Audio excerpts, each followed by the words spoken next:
Olá pessoal, tudo bem? Então hoje aí, a pedido de alguns, eu vou falar um pouquinho sobre o que seria a mediana, tá bom? Alguém me pediu para falar um pouquinho sobre a mediana de dados agrupados, tá? E para a gente falar um pouco sobre essa questão da mediana, a gente precisa saber o que é mediana, obviamente, né? Então eu peguei dois exemplos de amostras para a gente começar a falar do que seria mediana e eu vou mostrar de que forma que você chega, tá? Existem duas situações. Ou você quer calcular a mediana para uma amostra que tem uma quantidade de elementos que é par, ou você usa a ideia da mediana para uma amostra que é ímpar. Mas o que é a mediana? Seria mais ou menos como se eu quisesse saber qual que é o termo central. Mas não o termo central como numa média, em que eu pego o conjunto de valores e e divido pela quantidade de elementos. Não. Aqui eu não faço um cálculo, eu procuro esse valor na lista, o valor que está na posição central. Não necessariamente eu pego e divido pelo número de termos para ter um valor estimado de quanto seria esse valor central. Não, aqui eu quero exatamente na sequência, onde que está, em que posição eu tenho o valor central. Então veja aqui, essa minha amostra tem uma quantidade de elementos que é par, e nesse caso, o que eu faço? Ó, veja, quantos elementos eu tenho? 1, 2, 3, 4, 5, 6, 7, 8, 9, 10.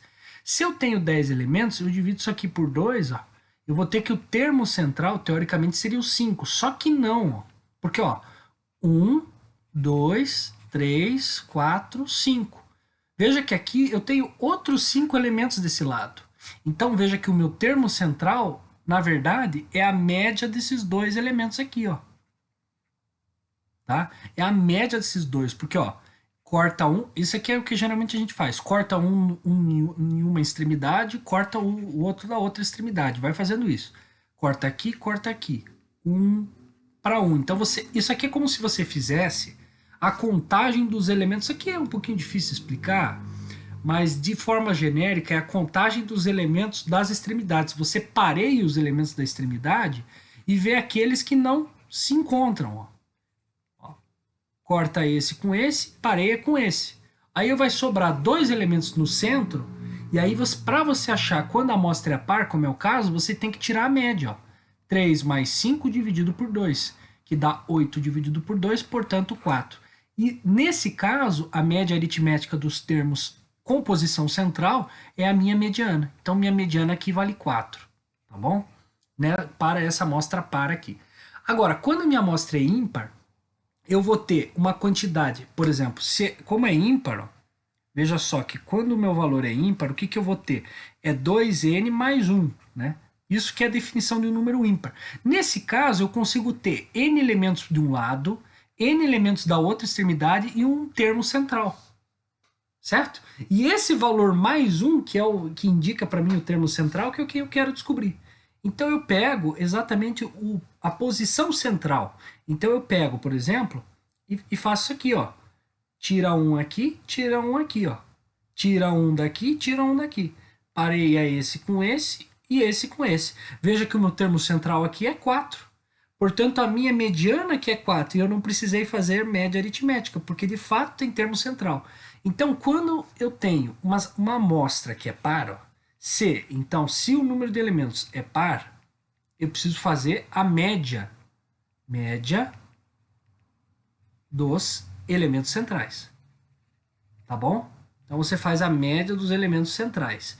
Se o teu n é ímpar, aí facilita para você, porque aí você só pega a tua mediana é igual ao valor central. Tá? Então é relativamente simples calcular a mediana. Só que para as pessoas é mais fácil pensar mediana fazendo essa ideia de cortar um de uma extremidade da outra e ir cortando cada um de uma extremidade até chegar no centro. Agora, é um pouquinho mais difícil quando você tem essa ideia que a gente coloca de mediana para dados agrupados. Que aí você tem como se fosse uma tabela, só que é a mesma coisa, tá? Só que o que muda é que você vai fazer operações de subtração, né? Como se fosse nas extremidades, veja. Então você ordenou os dias de folga, lembrando, né? Quando você faz isso aqui, você tem que colocar uma ordem para esses dados. Eles não podem estar em uma ordem qualquer. Claro, você pode optar, ou você utiliza uma ordem crescente dos dados ou decrescente. Só que alguma ordem você tem que colocar, uma ordem de grandeza. Então você vai colocando do menor para o maior ou do maior para o menor, mas precisa ter essa ordem. E a mesma coisa aqui, ó. Aqui eu coloquei uma ordem crescente, ó. Veja que os valores estão crescendo. Então o 1 é menor que o 2 é menor que o 3 e o 3 é menor que o 4. Tá bom? Então a ordem aí está crescendo. Tá bom? E aí aqui eu coloquei a quantidade de funcionários. Então eu tenho os dias de folga como classes, digamos assim, de coisas que eu estou analisando. Eu tenho a opção 1, 2, 3 e 4, classificações, assim. E a quantidade de funcionários é aquilo que a gente vai chamar de frequência absoluta. É a quantidade de elementos que correspondem a essa determinada classe. Entendeu?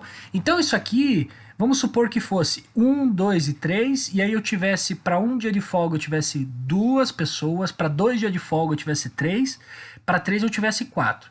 Aí eu teria que pensar, ó, um dia de folga aparece 2 vezes, então 1, 1, pronto, apareceu 2 vezes. 2 dias de folga aparece 3 vezes, então 1, 2 e 3. Então coloquei 3 vezes. E 3 dias de folga 4 vezes, então 1, 2, 3 e 4. E aí, para calcular a mediana, eu ia cortando nas extremidades até chegar no centro. Ó. 1, 2, corta esse com esse com esse com esse. Veja que como é ímpar, chegou exatamente em 2. Tá? Mas não é isso que a gente faz. Na tabela, para facilitar, a gente vai subtraindo até chegar no centro. Tá? A gente não vai cortando, porque cortar daria muito trabalho. Você teria que escrever todos os números, aí depois de escrever, você teria que ir cortando um por um os 200 números. Não, aqui a gente faz uma simples subtração. Ó. Veja, o 100 está na extremidade e o 250 também. Então eu pego e subtraio o 100 daqui e subtraio o 100 daqui. Ó. Aí aqui eu vou obter ó, 150, aqui eu obtenho 0. Então, ó, cortei essa parte aqui. Aí sobrou 150 com dias de folga 1, que eu posso cortar com o 150 do 3. Ó. Então não tem mais nem dia 1, nem dia 3. Portanto, só sobram 200 dias de folga 2. Aí eu subtraio 188, porque aí 189, né, nesse caso, né, vai sobrar um dia de folga, que né, na verdade seria 188, porque eu tenho que subtrair valores pares dos dois lados, né? Aí o que ia acontecer, né? Se você pensar, vai sobrar, na verdade, 2 elementos que são com 2 dias de folga. Então, nesse caso, vai sobrar. Na verdade, como tudo sobrou a mesma coisa, é óbvio que a média de várias coisas, de 2 coisas iguais, vai dar essa própria coisa. Mas vale a gente pensar. Então, eu terei 2 mais 2, que são os elementos centrais, e divido por 2. Afinal, aqui o número de elementos é par, né? 250 mais 200 mais 150 mais 100 é 700, né? Então, como o número de elementos é par, eu preciso fazer essa média. Então, eu vou ter 2 mais 2 dividido por 2, 4 por 2. Portanto, a média aritmética dos termos centrais é 2, que equivale, nesse caso, à minha mediana, que é 2. Tá? Deu para entender mais ou menos a ideia da tabela? Você vai descontando das extremidades até chegar no centro. Aí, quando chega no centro, ou você vai ter um elemento de uma classe e um da outra, ou você vai ter 2 elementos de mesma classe. Se for da mesma classe, você pega o próprio valor ali dos dias de folga, no caso. Você pega o próprio 2, direto. Se desse 2 e 3, né, sobrasse um elemento do 2 e um elemento do 3, aí você teria que fazer a média entre 2 e 3. Aí, no caso, seria 2,5, né? 3 mais 2 dividido por 2, 5 por 2. Mas, nesse caso, a média aritmética deu 2, tá? Porque sobrou dois elementos que tinham 2 dias de folga, então deu o próprio 2, tá bom? Então é bastante simples a ideia de mediana, só causa um pouco de confusão quando você tem que utilizar a ideia da tabela ali, entendeu? Veja aqui, então aqui, vamos ver um exercício, ó, do IBMEC. Chama-se mediana de um conjunto de 50 dados ordenados em ordem crescente o número x dado pela média aritmética entre o 25º e o 26º dado. Observe no gráfico a seguir uma representação para as notas de 50 alunos do primeiro semestre de Ciências Econômicas numa determinada prova. Então aqui é a mesma coisa que a tabela, só que ele colocou em gráfico, veja. Aqui foram as notas e as distribuições das quantidades de pessoas que obtiveram aquela nota. Então, ó, aqui eu tive 2 pessoas que obtiveram essa nota, aqui eu tive 4, aqui eu tive 2 também, aqui eu tive 6, aqui eu tive 10, aqui eu tive 8, 6, 4, 2 e aqui 6 também. Então eu vou cortando das extremidades, porque veja que aqui ele colocou em ordem crescente. Ó. Se eu vou da esquerda para a direita, os valores das notas vão aumentando. Então eu corto, ó, esse 2 com esse 6, sobram 4 notas 10. Posso cortar essas 4 com essas 4? Então vai cortando, que isso aqui é simples. Ó, 2 corta direitinho com esses dois aqui. 6 com 4, ó, vai sobrar 2 notas 4. Aí eu corto com essas 6 notas 7, vão sobrar 4 notas 7. Veja que aí eu tenho 10 e o 4. Ó, 10 menos 4 sobram 6 notas 5. Tá? Veja que se eu subtrair 6 aqui do 8, vão sobrar 2 e aqui 0. Então sobraram duas notas que valem 6. Ó. Tá? Então, se duas notas valem 6, ó, a média de 6 mais 6 dividido por 2 é o próprio 6.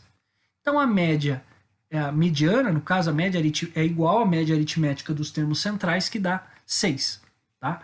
Então, veja que é um exercício bastante simples. Essa é a ideia de você ir cortando nas extremidades, dos maiores valores, quando você coloca em ordem, em relação aos menores, e vai cortando, até chegar nos valores centrais.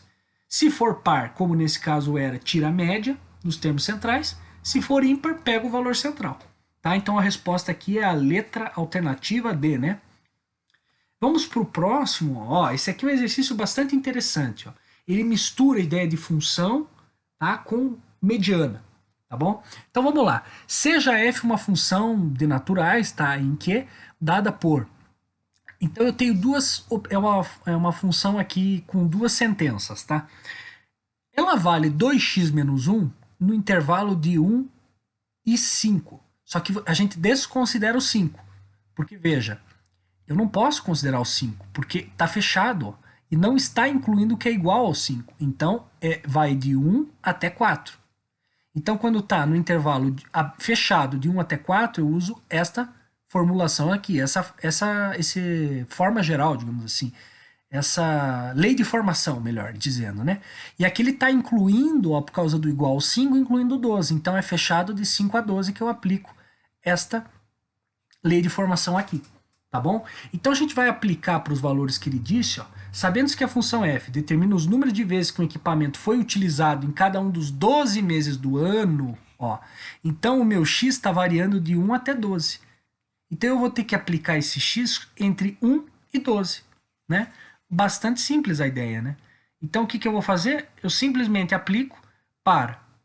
Ó, peraí. Eita. De 5 até 12, pronto, agora tá certo. Então eu vou aplicar para x1, tá? Os valores de x1, x2, x3, x4, x5, x6, x7, 8, 9, 10, 11 e 12, tá? Aí o que acontece? Ó, quando está no intervalo de 1 e 4, intervalo fechado, né, incluindo o valor 1 e 4, eu utilizo 2x menos 1. Então 2 vezes 1 menos 1 dá 1, para f de x. Ó. 2 vezes 2 menos 1 dá 3. 2 vezes 3 menos 1 dá quanto? Dá 5. 4 vezes 2 menos 1 dá 7.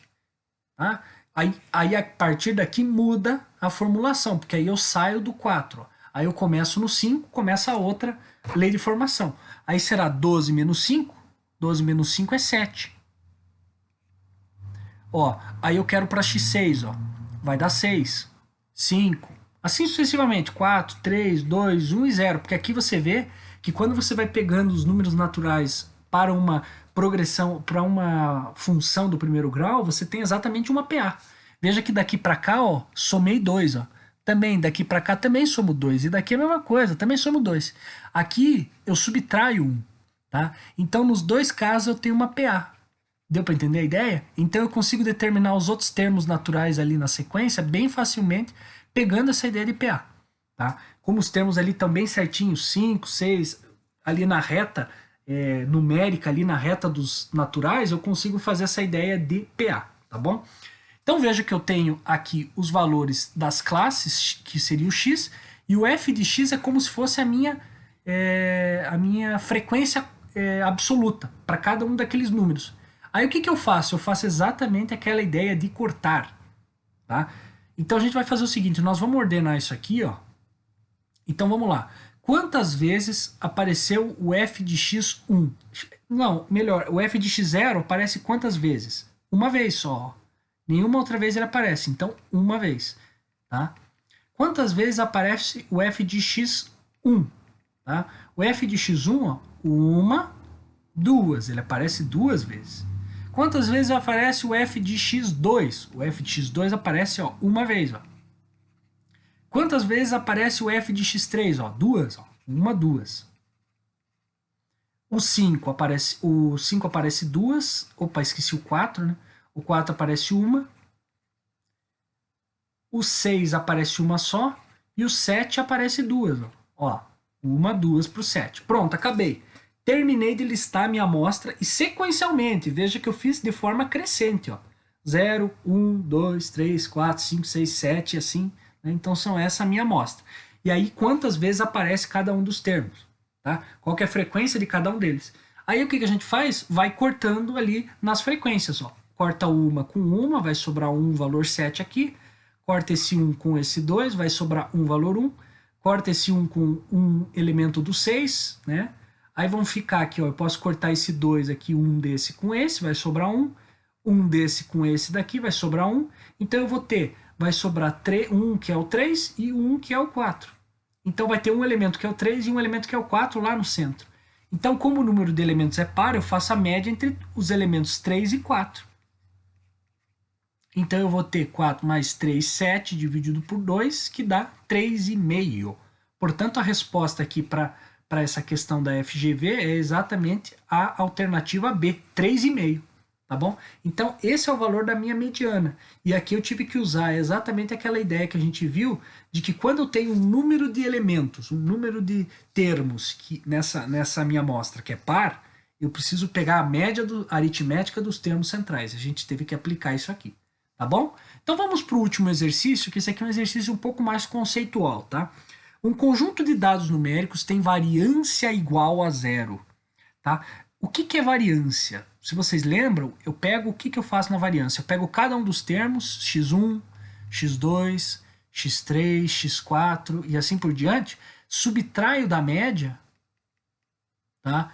Pego esses valores, elevo ao quadrado, somo todos eles, faço a soma desses valores e divido pelo número de termos. Essa é a minha variância. Tá? Para ter o desvio padrão, eu faço a raiz disso. Tá? Então, lembrando, o desvio padrão é a raiz da variância. Obviamente. Se a variância é o desvio padrão ao quadrado, para conseguir o desvio padrão é só fazer a raiz. Ó. Tá certo? Então é bastante simples. Aí a gente já consegue ver de cara, sabendo disso aqui, né, que se esse aqui, que é a minha variância é zero, então eu substituo aqui zero, raiz de zero. Portanto, meu desvio padrão também é zero. Tá? Então eu já poderia marcar a D. Mas vamos ver por que as outras estão erradas. Ó. Vamos pegar um exemplo prático. Pense que todos os elementos da tua amostra, vamos pegar 3 elementos. Uma amostra com um conjunto ali, e aí eu quero saber, ó, 3, 3 e 3. Ó. Como é que eu calculo a variância disso daqui? Eu pego e tiro a média primeiro. Qual que é a média? Ó, 3 mais 3 mais 3 dividido por 3. Ó.